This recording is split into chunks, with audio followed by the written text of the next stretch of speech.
Колешка Иванчова, 42% од членовите се менуваат. Јас не знам пратеник од овој состав кој што учествува во некаква работна група, затоа што таков не постои. Таков пратеник нема. Сега вака, заради тоа што кажувате дека ова усогласување со европската регулатива. Ние се согласивме со тоа и кажавме дека токму поради тоа ние условно кажано ќе гласаме никако затоа што се согласуваме целосно. Ама еве вие како истакнат правник, тој е особено голем експерт по усогласување со европската регулатива, ве замолувам во правото што ќе го имате за реплика да ми објасните под која европска регулатива спада следново изменување. Се овозможува кога носителот на лиценцата може да изврши пренос на собственоста на електроцентралата за производство на електрична енергија од обновливи извори, за чие што работење е издадена лиценцата, таа лиценца да се пренесе на новиот собственик на електроцентралата. Ова е европска вредност е? Ова усогласување со европска регулатива е? Или објаснете ми го следново.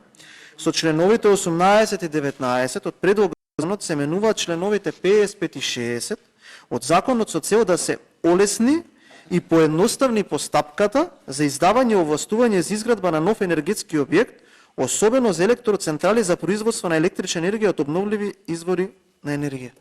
Ова усогласување со европска регулатива е? А знаете ова кои се електроцентрали за создавање на електрична енергија од обновливи извори на енергија? Таква е Пиксел.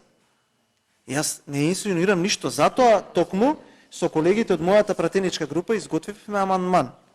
Ако е така како што вие велите, овој амандман гарантира дека утре по завршување на мандатот нема вице-премиерот и премиерот веднаш да се впуштат во енергетски бизнис, за кој што има издадено новинарски прилог од една респектабилна истражувачка новинарска куќа, дека во еден комбинат одредени фотонапонски централи се ја носат собственоста на вице-премиерот. И нема да го имаме најмладиот бизнисмен во државата, кој што е милионер, кој што е во енергетскиот сектор, а по некоја случајност е син на поранешен премиер. Тоа нема да се случува. Така се спречува корупција. Ова не се европски вредности. И овде не е усогласување со европска регулатива. Знаете што отварате вие со овој начин без при тоа да го прифатите нашиот амандман? Утре веднаш, кога Димитар Ковачевски нема да ја извршува функцијата претседател на владата на Република Македонија, повторно со ликвидни средства да влезе во предпријатието на собствениот кум и од утредента да стане собственик на 30, 40, 50 мегаватни централи кои што произведуваат електрична енергија од обновливи извори. Ова не е усогласување со европска вредност. Ова не е усогласување со европска регулатива.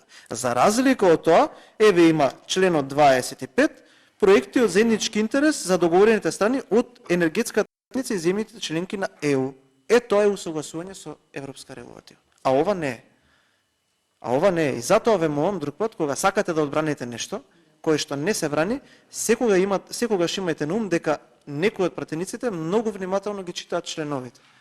Затоа ние нема да гласаме за овој закон. Никако што некој можеше, исто како тоа што го направи, еве ја користам оваа прилика, и да го пофалам Министерството за финансии, во кој што јас и колешката Дафина Стојановска бевме во работната група, имавме над 130 забелешки, донесовме органски закон за буџети, во кој што од тој момент натака Министерството за финансии го кажува како истакната цел која што е постигната, и ние учествувавме во таков закон затоа што тој закон треба да го положи тестот на времето.